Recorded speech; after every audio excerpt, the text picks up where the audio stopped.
میرے نبی پاک علیہ السلام نے فرمایا جس کے ذمے بہنیں لگ گئی، جس کے ذمے بہنیں جس کے ذمے لگ گئی، باپ کمزور ہو گیا یا باپ انتقال کر گیا، جس کے ذمے بہنوں کی ڈیوٹی لگ گئی، محبوب فرمانے لگے اس نے 3 بہنوں کی اچھی پرورش کی، اچھا ادب سکھایا اور عزت کے ساتھ رخصت کر دیا، یا 2 بہنیں اس کے ذمے لگی، اس نے آداب سکھائے، یہ ابو داؤد شریف ہے، ابن ماجہ ہے، اور پھر ان کو رخصت کر دیا عزت کے ساتھ۔ پھر ایک مقام پہ فرمایا چلو ایک بہن ہی اس کے ذمہ لگی تھی، اس نے ادب سکھائے، آداب سکھائے، عزت سے رخصت کیا، حضور کیا ملے گا؟ فرمایا باقی نیکیوں والوں کو ثواب ملے گا، جو بہنوں کا بوجھ اٹھائے گا جس طرح میری 2 انگلیاں جڑی ہوئی ہیں اس طرح میرے ساتھ جڑ کے جنت میں داخل ہو جائے گا۔ ابھی اس حق کا تعین کس نے کیا؟ نبی پاک صلی اللہ علیہ وسلم۔ اب اگر کہیں یہ کہا جائے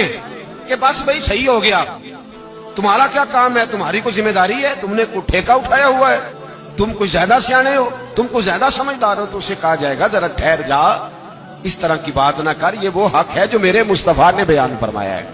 جہاں بیوی کے حقوق بیان فرمائے وہاں میرے نبی پاک نے بہن کے حقوق بھی بیان فرمائے۔ دیکھیے نا، جناب ام ہانی حضرت علی کی سگی ہمشیرہ تھی،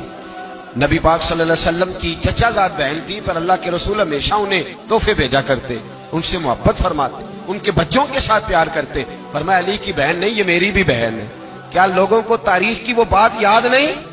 آج میں نے دیکھا ہے بھائی کے پاس شاہ خرچیوں کے لیے بڑے پیسے ہوتے ہیں، بھائی کے پاس بڑا سرمایہ ہے، جب شاہ خرچیاں کرنی ہو، سال کے بعد 2-3 چکر کاغان نران کے بھی لگانے ہو تو اس کے پاس روپیہ ہے، پیسہ ہے، اور اگر اس کی اماں کہہ دے کہ بیٹا عید کا موقع ہے، کوئی پرانا جوڑا ہی اٹھا کے بہن کو دے آ، تو کہتا اماں حالات بڑے سخت ہیں، اب میں تمہیں کیا بتاؤں۔ ہمیں وہ بات یاد نہیں کہ نبی پاک کی رضائی بہن جناب شیمہ جب ان کے قافلے کے خلاف مسلمان لڑے، انہوں نے جنگ کی اور وہ قید ہو کے آئیں، حضرت ابو ہریرہ سے کہنے لگی جا کے مصطفیٰ کریم کو بتاؤ میں تمہاری بہن ہوں۔ حضرت ابو ہریرہ کہتے ہیں میں بی بی کا پرانا دوپٹہ دیکھتا، اس کی کیفیات دیکھتا اور پھر جملے دیکھتا، مجھے سمجھ نہ آتی، تو میں نے جا کے حضور سے کہا کوئی شیمہ نام کی بی بی ہے؟ تو کہتے ہیں ابھی میں نے جملے بھی پورے ادا نہیں کیے، نبی پاک ممبر سے اٹھ کے کھڑے ہو گئے اور رسول پاک کی چادر مبارک ممبر پہ رہ گئی، محبوب اٹھ کے گئے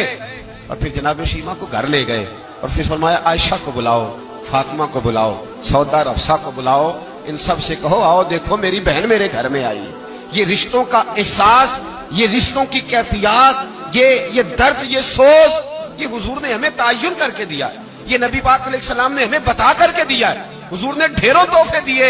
اور ایسی آفر کی جس کے لیے امت تڑپتی ہے، ترستی ہے۔ حضور نے فرمایا شیمہ اگر تو پسند کرے تو تیرے لیے مدینے میں مکان نہ بنا دوں،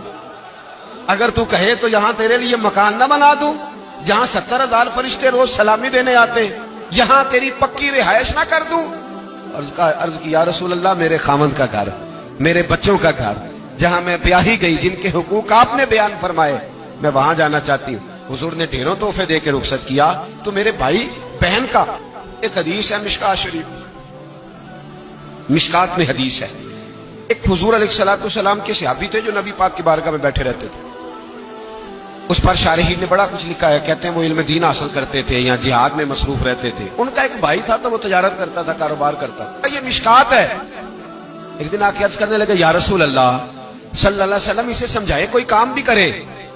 آپ کے پاس بیٹھا رہتا ہے، ڈیوٹی ساری میں کرتا ہوں۔ تو محبوب فرمانے لگے خاموش ہو جا، ہو سکتا ہے رب کریم جو تجھے رزق دے رہا ہے وہ بھی اس کی برکت سے عطا فرما رہا ہے، اس کے نصیب کا اللہ تجھے دے رہا ہے، ہو سکتا ہے اس کے توسل سے، پتہ نہیں اللہ کس کی وجہ سے دے رہا ہے، کس کے حصے کا تیرے گھر بھیج دیتا ہے۔ امام حسن رضی اللہ تعالیٰ عنہ جب کسی شخص کو کچھ دینے جایا کرتے تھے تو فرماتے تھے بھائی یہ نصیب تیرا تھا، اللہ نے میرے گھر بھیج کے میری ڈیوٹی لگائی تھی کہ میں تجھ تک پہنچا دوں، میں نہیں لے کے آیا، نصیب تیرا ہی تھا، میرے ذمہ لگا تھا کہ چلو میں بھیج دوں۔ تو یاد رکھیے گا اگر کچھ جگہوں پہ ہمیں حقوق ادا کرنے پڑتے ہیں، کسی مالدار بھائی کو کسی غریب کا خیال رکھنا پڑ ہی جاتا ہے، تو مہربانی کرے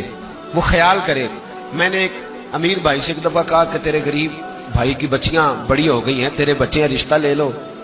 رشتہ لے لو۔ تو کہنے لگا نہیں وہ جب شادی کرے گا تو میں تعاون کروں گا۔ تو میں نے کہا تو کیا تعاون کرے گا، کیا مطلب ہے تیرا؟